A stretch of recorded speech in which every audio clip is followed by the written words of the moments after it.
really creative one. This is pretty fun. Yeah. Okay.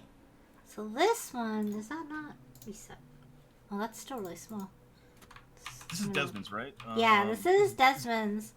I believe Desmond is the. Is that Diesel? Yeah, Valentine? Diesel Valentine. Diesel Valentine. Nice. So this one is Desmond / Diesel Valentine's. Super freaking creative.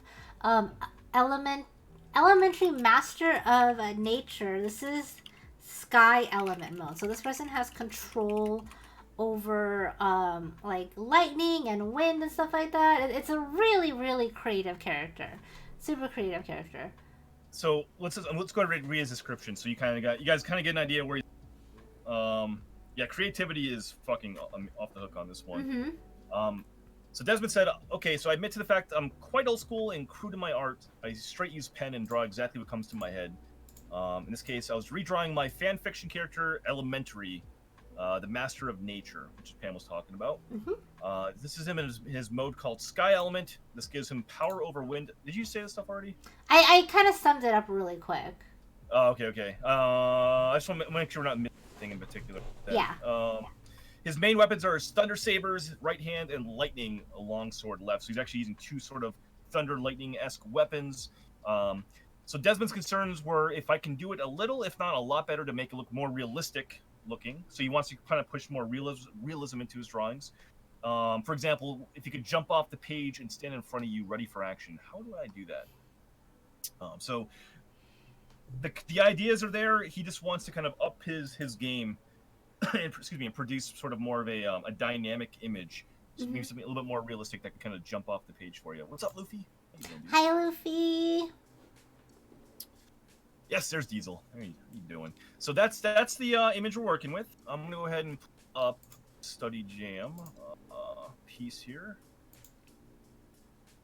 Go. All right, there we go. Copy that. So we got some cool stuff here. This was a fun one I thought to do. Yeah, I think this one was like this whole power like stance and everything felt like it was up your alley too. Hello, yeah, I would really like fun. to file an official complaint. All right, so we got the original Morbid up on the didn't remind canvas. me to upload before the you can stream deadline. back up Karma on here. rage. There we go. Polish, thank you so much for the resub. Morbid, you in trouble. No. Polish is filing an official complaint saying that Morbid did not remind him to upload before the deadline. Oh no. Well, lucky for you, Polished. Assuming this isn't a burn in a fiery death, we will be doing these once a month. Basically every 4 weeks or so. Yeah, it's actually a lot of work. I feel like we have a pretty good structure to it right now. I think we agreed that we're gonna be capping these to 5. Yeah, we'll we ambitiously was like, oh, we can totally do 10, and then we started doing these, and by the 3rd one in, we're like, yeah, we need to cap these to 5. Yeah, like I don't mind doing like a bunch of these either. It's just we only have so many number of days. I think we closed the submissions at like Monday night, so we had like Monday night through Tuesday. We actually were working on these today even, so it's like so. It's just time constraints. It was kind of our fault too because we've both been really busy and we didn't have a chance to sit down and discuss how we wanted to run the submission process. So we were like, fuck. So we did it. Done. So next time we do this, you guys will actually have like a good 4 days to actually submit. We'll probably do a cutoff on like Sunday night so that we have 2 full days to like do really in-depth critiques for you guys, and we don't want to, kill ourselves. Yeah, that's fair. Next time. We still have more stuff we want to unroll, but like that will be probably have more submission time. Yes. Earlier the previous week too. So anyway, moving on back over to this fine piece here. So we kind of noticed right off the bat, if you want to push dynamic illustration, you want to push poses, make it look like it's going to jump off the page or coming at you. Being able to draw off the cuff out of your head is one thing. It's a really good way to thumbnail. It's a very good way to brainstorm. It's a great idea just to get ideas, for lack of a better term, onto a page, which is exactly what you've achieved here. I think it's a really cool concept for character. We were talking about like superpowers and stuff earlier. Like this kind of fits right into that, right? Like it's a really cool thing to see. So the one thing you really want to do then is to start pushing your illustrations, especially with figures, is studying anatomy. Yes. And one of the best ways to study anatomy is actually use photo references. So this would be something I literally went on to Google. I typed in action pose warrior, those 3 words. This is like one of the first like column of images that popped up. This sequence of 6 images with one dude. We all laughing at over here. I was imitating the pose. Hi Baron. It's cool. You Yuri, missed how it. you doing? What's up, Yuri? What's going on? Hi Yuri. Yeah. So that's kind of what I pulled up. This is exactly what I would do if I was looking. If I was stuck with lacking inspiration, lacking a pose, like I would go look for actual reference photo or take my own reference photos. You guys should see all my my nude photos I take of myself in like crazy poses. I hope you never get hacked. Why do you think I do all these like really forced perspective pieces? You know, it's all done nude. No, but no, really, honestly, use photo references. Study photo reference. It's very important, especially if you need to learn anatomy. So that's kind of what we started off here with. So if you kind of notice, there's a bunch of different poses. I think Pam and I chose 2 different ideas here. Yes. So we kind of we wanted to give you an example what it's like, a couple of different methods to approach when using reference, and even when you're like learning how to use reference, right? And learning anatomy and stuff like that. So I think the first one we have is mine, right? Yes. Yep. Okay. So this is actually how I learned, and how I still learn if there is a particular angle or pose that I, for whatever reason, can't understand, or like I'm having a really hard time like developing the structure underneath it. What I will do, and this is actually something James does as well, is I will just draw on top of my reference, and I will break down my reference from there, and then from that, I will draw it again on the side. So after I've done a full breakdown, I'll draw the whole thing again, and I recommend you doing this like right away, because the information is really fresh in your head. And so by doing it a couple more times on your own, not with the reference underneath, you'll sort of like solidify that idea into your head as well. So that's basically what you're seeing here is like I broke down on top of on the figure itself, and then I recreated it here on my own. And so this is a really, really good way to practice. Yeah. One thing I actually want to point out, which I think you did a really superb job with the kind of the redlining over the initial photo ref, and this is something that's really important, is that Pam really identified sort of the key movement joints of the body. So we say, like, if you're going to kind of draw over a reference photo just to get a feel for what's happening structurally, what's really the more important thing here, too, is she breaks it down into really wonderful shapes. So if you look at, like, each joint, like shoulder, elbow, like knees, for example, circular kind of, like, rotational joints, right? Obviously, joints were... No, it's not like a ball socket. Like, I guess your shoulders and stuff would be, right? Or hips would be, but you're kind of indicating where these like structural joints of movement or rotation are going to be located. From there, she's actually creating these like cylindrical shapes of like upper arm, forearm, kind of just cube shapes for the hands, for example. Finding like these kind of contours of like the front of like the not the femur, but the tibula and fibula, like the shin bone, for example, below the knee on the canvas left. But then like this nice kind of elegant curve on that back calf muscle going down to the ankle. So it's like this nice kind of triangular, almost a heart shape right there, right back up to the knee. Yeah. So just kind of minimizing this stuff into a very cohesive, understandable sort of core structures. I also like that the torso on her draw over, she has a halfway midpoint, which indicates sort of like the waist rotation. It's sort of a pivot point right there. She's indicating the actual pelvis, an upward swoop too for where the actual rib cage, maybe a little bit higher than the rib cage, but by the rib cage and where like the actual the pectoral muscles and stuff are going to be. It's where the nipples go.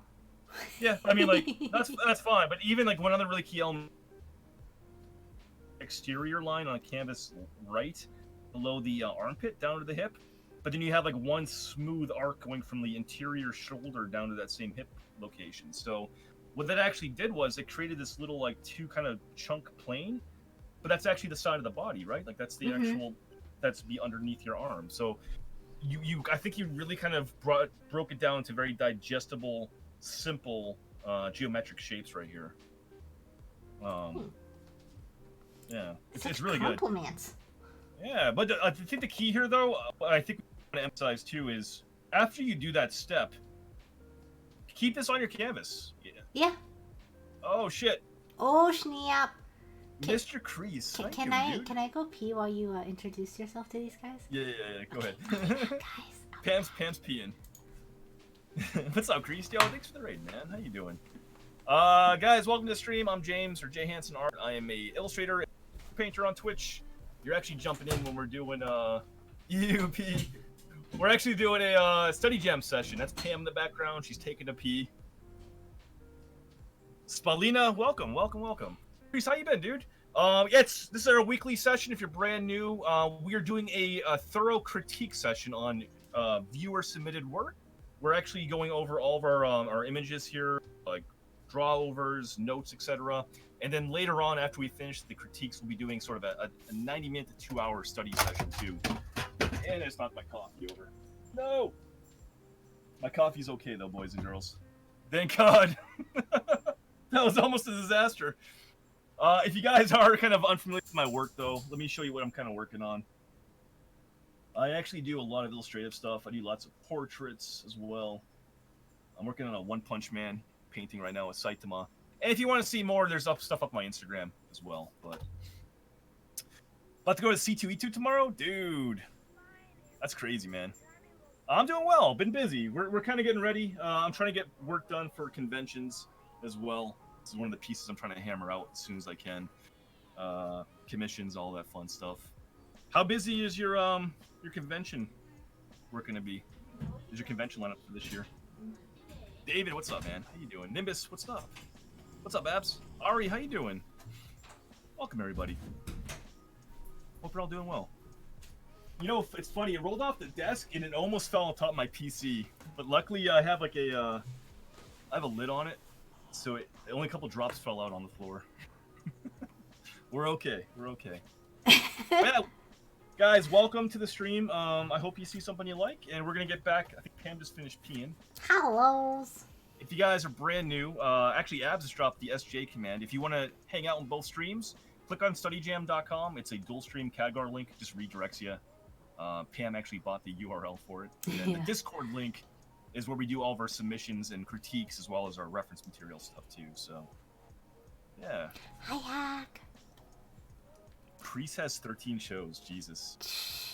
Crease, why are you so fancy? Huh? Wait, Crease, are you doing Boston this year? Right now, I'm doing I'm only confirmed for Denver Pop Culture Con. I'm going to be aiming for obviously TwitchCon. I'm hoping for Boston Fan Expo. Hoping Baltimore. I haven't really applied for too many this year. Yeah. Nimbus, how you doing? Uniac, what's up? Hello, what's up? How you doing? You are? Okay, now I definitely have to apply. Yokai, what's up, man? Also, David's here. Hi, I'm Pam and IP, he said. Wait, what? He's making fun of you. Oh, He's going to Boston. David. Hi, David. Hi, Kim. But guys, yeah, thank you for being here. And, dude, I really appreciate the raid. We're probably going to jump back into the critiques. We're actually still kind of in the middle of this one. I like to be able to help Desmond out some more. So, yeah, just kind of jump in and hang out if you want to. I said if you guys, I do want to say, if you guys do want to do some studies, after we have 3 more critiques to go over after this one, and then we'll be doing a 90-minute to 2-hour critique and study session. So there'll be some stuff if you guys want to draw along with this later on.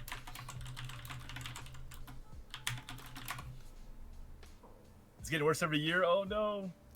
I've actually had people recommend OpsonCon to me too, and I wasn't sure. Yeah. That was in DC.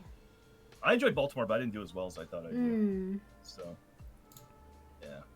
Anyway, let's get back to this.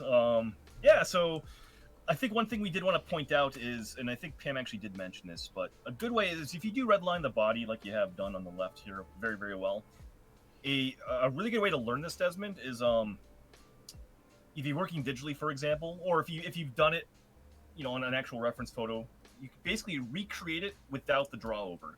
Mm-hmm. Use that as your actual reference and draw the actual red line figure that you've created to the left over here. That's actually what she did. She went back through and tried to tweak the pose a little bit, maybe alter the proportions a little bit. But if you do this enough times, enough repetition, you start to learn how shapes and forms overlap each other, and how you can use line weights to actually emphasize depth and value and all kinds of stuff. But it's a very good way to kind of learn through repetition here. And you've done the groundwork on the left, you can go back in and kind of reproduce it on the right. So. Yep. Oh. And keep repeating it, honestly. Don't just do it once, do it a few times until you feel very confident in how you're drawing, to the point where you almost don't have to look at your structural reference again. Structural. Chris said Awesome Con was good when you did like 2 years ago, but I think it'll be better than Baltimore because it's not close to New York Comic Con or any of the other East Coast shows. Okay, I will keep that in mind then. Thank you, Chris. We'll have to hit him up some more.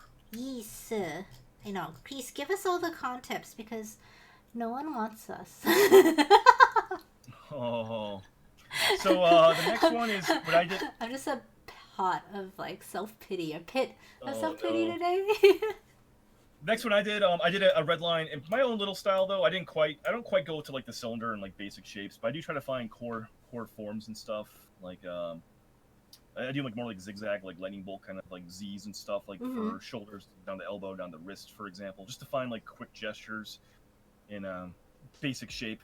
And again, this is super rough, but it's kind of the idea here is breaking down the anatomy to a pose, finding some kind of key lines, understanding what's going on. And I would approach it the exact same way Pam did. I would probably reproduce it. If you ever see me draw on stream, I've said this multiple times. I'll go through 3, 4, 5 line layers just to perfect an angle or perfect an actual sketch. And this is obviously only like line past 2 you see here. This could still use a lot of polish and refinement to it.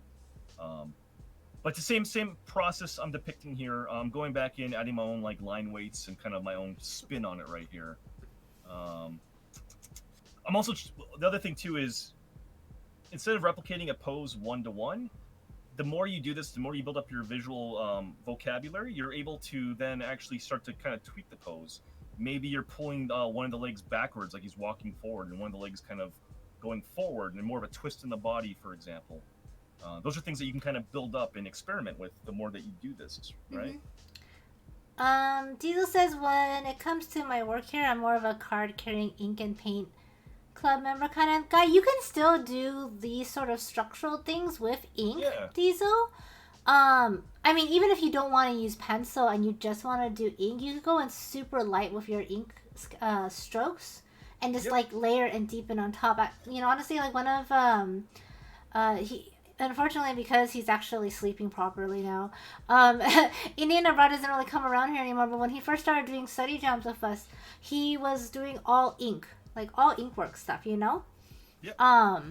So it's totally possible to learn that way as well and still do structural and learn, like if you're going sort of like what you're saying for that more realistic, like ready to jump off the page kind of action, like this is how you approach it. Do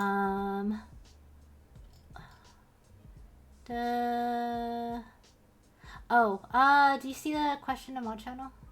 I could just alternate them, like do like one from one from the other. Maybe. Yeah, I mean, do you want? I think it's, since we're not drawing on top of it, I think alternating is fine. Yeah, that'd be fine. Thanks, dude. That way you guys don't have as much work to do. Yeah. No, that's a good point. You can still do this method traditionally, I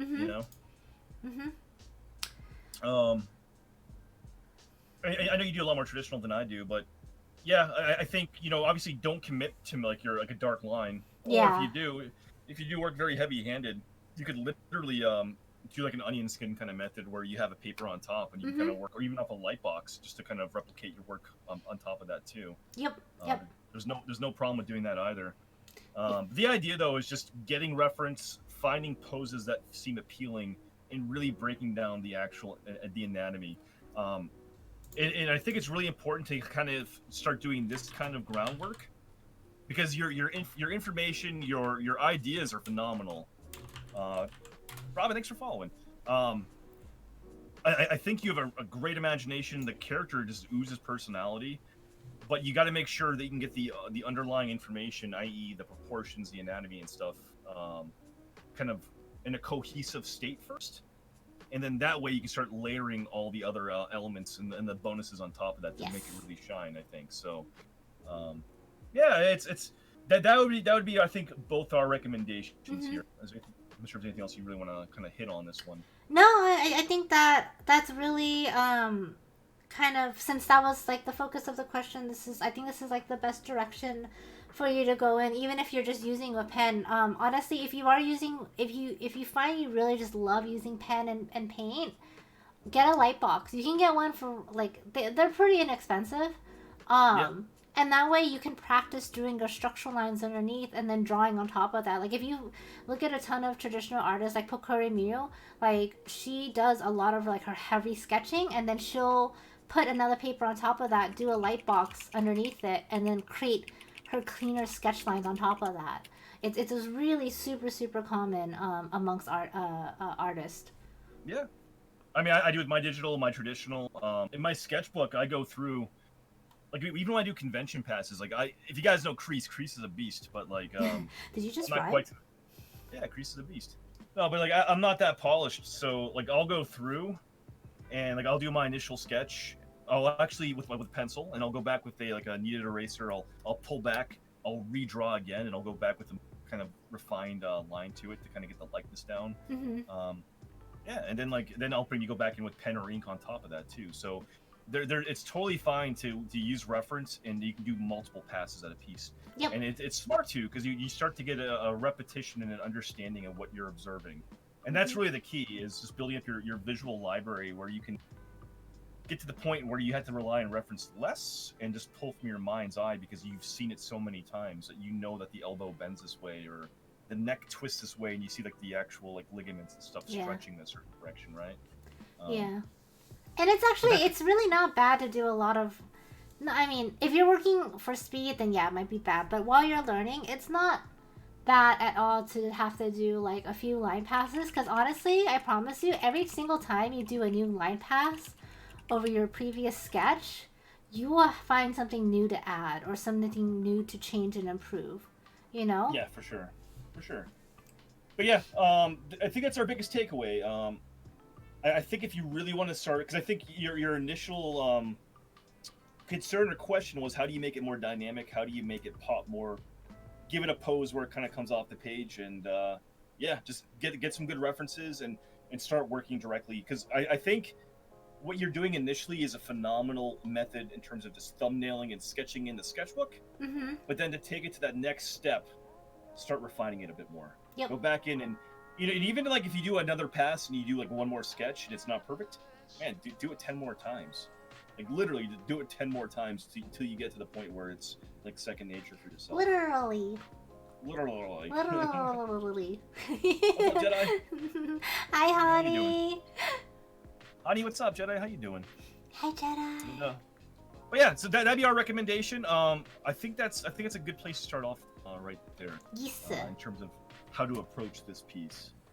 And I would love to see if you take it further, because I think once you get your base down, the core down, I think you're going to be able to really elevate your sketches that much further once you have a kind of a strong anatomical structure underlying what's going on there. So I hope that helps. Hi, Dan. Okay, Diesel, I'm going to upload your critique right now. Okay, and then we get Diva next. Diva's next, guys. Sure, what's up, Robin? We're going to be probably a little sidetracked for the moment because we're doing group critiques, but we definitely can try to get to some questions too. Later on. No, Diva, not allowed to hide. This is your turn. Hi, Tina. Diesel says